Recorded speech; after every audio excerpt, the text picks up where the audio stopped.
with us, guys.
Being a little girl was always hard for me.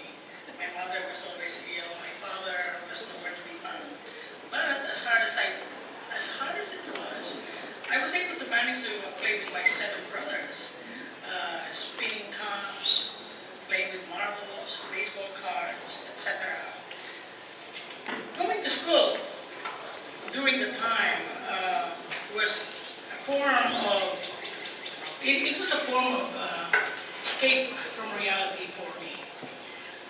But you know what? I was a teacher's pet. That's so funny. My teachers left me a stick each time that she leaves the classroom and I'm supposed to take care of the class. How pathetic it was. Don't you think so? You know what? 4th grade was very hard for me. I was really expressing the absence of my father and the deteriorating health of my mother. So 4th grade was sure stress, real stress for my teachers. And let me tell you what, my 4th grade teacher was so sure there's something wrong with me. So you know what she did? She recommended that I go to the lowest section in the 5th grade. And that is along with the handicapping students. But you know, during that time, there was no handicapping class whatsoever. But anyway, but there was something the matter with me. I have so much to share. I have so much questions. So my teachers put me in the lowest grade, but you know, after a year, the administration realized that I have so much to share, and I was very academically advanced. So put me back to the high level class. Anyway, but just like what I said, going to school is a escape from reality. Ready? Go.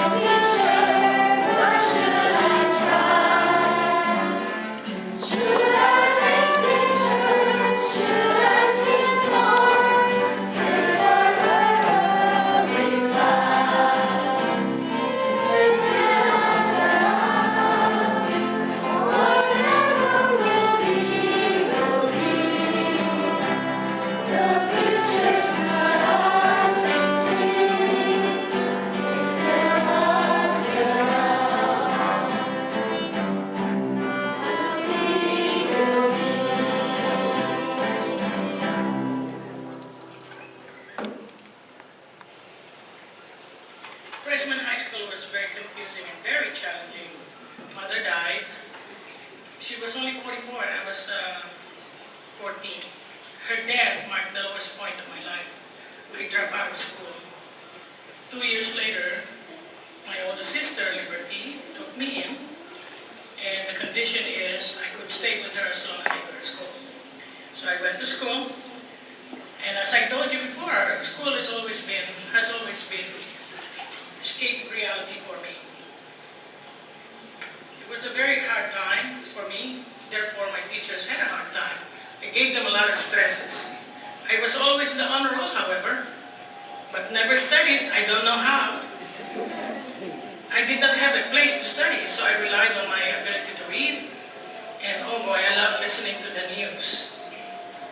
I I questioned too much to the point of being in trouble. During high school, I was president of all the organizations. You name it, I was the president, including being the editor-in-chief of a newspaper. The highlight of high school were plenty. I was elected councilor in the city of Manila during Boys and Girls Week, superintendent of the city schools, meeting two presidents, President Ferdinand Marcos, President Diosdado Macapagal, and met a couple of first ladies along the way. Leadership training in high school was tough.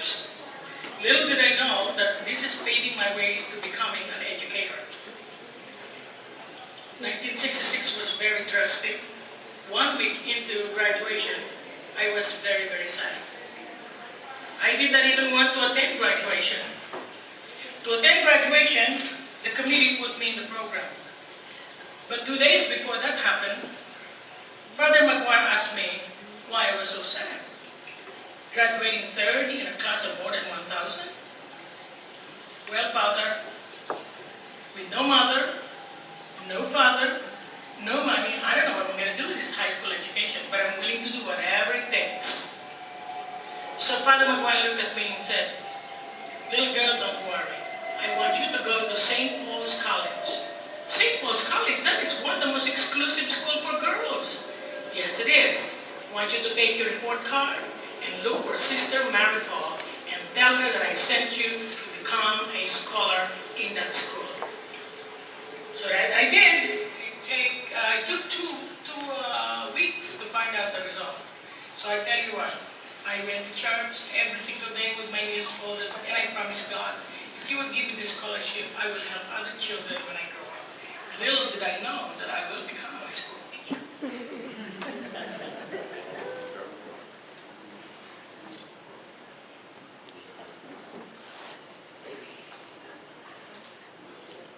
I'm sorry. I get sidetracked. Oh. And the third one is when Perla is now a teacher, mentor, and administrator. Ready? You all sing with us, okay? Ready?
I finally graduated with, not with a teaching degree, but with a business degree in political science. You know, there are two kinds of teachers, one that is discovered and the other one that is trained. But I was discovered all the way from Goldsboro, North Carolina, when one day the director of the city schools in Goldsboro recognized my ability to teach. At that point, she told me if I would like to teach regularly. And I said, yeah, I love this. So I started my graduate school and graduated with administration and supervision at East Carolina University. Oh, by the way, that's the same university that Dr. Greer, our superintendent, graduated from. Actually, in the same year that I graduated there. But our path did not cross. I accepted my marriage with Larry in Galena Park. And in Galena Park, I started teaching at the North Shore Middle School, where I mesmerized the whole community in participating in an international parade, which is an uncommon way of teaching at the time. 75% of all the students actually dress up in their well-researched ethnicity and they graced the school with a certain recipe from their country of their choice. It was a very busy year. During that year, I was also elected as Teacher of the Year, and found myself again following Larry, that is Jonathan's dad. We found ourselves in Corpus Christi, where I thought, let me recollect. I'm having a senior moment over here. This is an accounting classes in Miller High School. I taught there for 1 year, and then I had to follow the itchiness of Larry Stossel again, and found myself here in Houston Independent School District. I'm more politically involved. I became the president of the Galena Park Independent School District Association of Teachers. And while I was the president of that organization, I fought for the concerns of teachers. In fact, I went to political rallies, brought the concerns of my students to the superintendent, and also went to Austin and joined thousands and thousands of teachers to go ahead and bring their concerns about public school, about funding. You know, that is not really a new thing, fighting for the rights of the students. But that's what I did. So that was the time when I was also elected Teacher of the Year, when I got into Yates High School. That was a very tumultuous year of Yates High School, with all the banging and machinery noises, because the school of 2,500 plus students was actually under renovation. While I was there in 1986, I was elected Teacher of the Year at Yates High School, where I found Mr. Brame.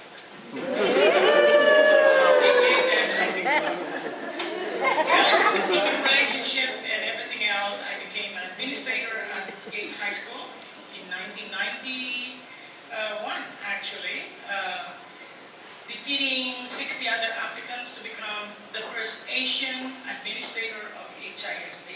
That was 1990. Policy of HISD that husband and wife cannot be in the same building. So that's the reason why I was asked by the superintendent to move to, first it was actually Bryan Middle School, and then it was Hartman. I chose Hartman. So I promised in 1994. That was the beginning of my tenure over there as an administrator, by being at Hartman Middle School. Actually, I was there for 18 years. 18 years is a long time, but 18 years of fantastic time. Then after that, 2012 rolled in. And there was a new leadership that was actually put in place at Hartman Middle School. So I decided, hey, this is an opportune time. I came in as a school teacher. And so I asked the SIO, because he told me to choose which school I want. And I said, I chose Clifton Middle School. And at Clifton Middle School, I found myself teaching world culture. Oh, it was so fantastic. World culture. That is my favorite. And let me tell you, that was the first time I taught 6th grade, because I always taught high school, you know. But I tell you what, they put me on my toes every single day. 38, 39 students in a classroom. I was having the greatest time of my life. Then, I told Miss Cruz, the principal, I said, you know, this is the 42nd year that I'm finishing in education. 29 years here at HISD. So it's time for me to go ahead and bow down to the younger generation, to go ahead and put in their artistic abilities, just like what I did when I was younger. So now I have to do it all over again. I will choose the same profession. Now, if there's anything that you did not believe or did not hear and you would like to remember me by, these are the two quotes I always tell to my teachers and to my co-teachers. Teachers, you are a difference maker. And this is the one that I will always leave to myself, and I would like to leave it to all of you. You cannot expect a society to be free and ignorant. And always remember, students, teachers, please remember, children are our all the beauty they possess inside. Make it easier. Let the children laugh. Mind how it used to be. I decided not to be anyone's shadow if I abide. That's what happened to me.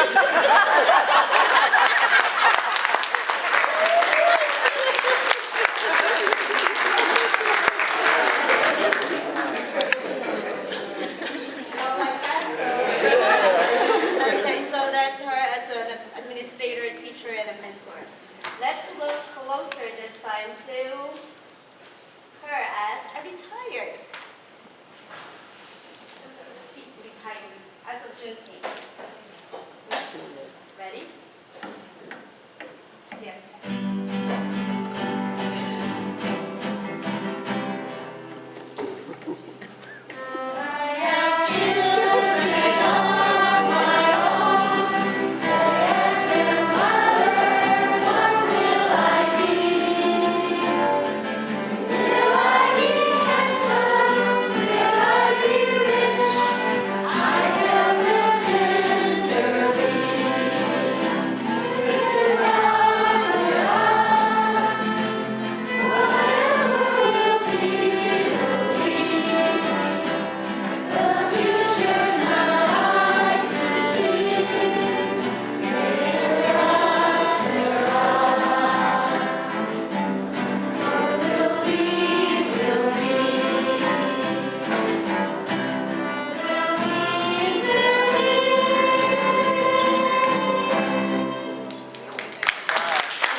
Hello, everyone.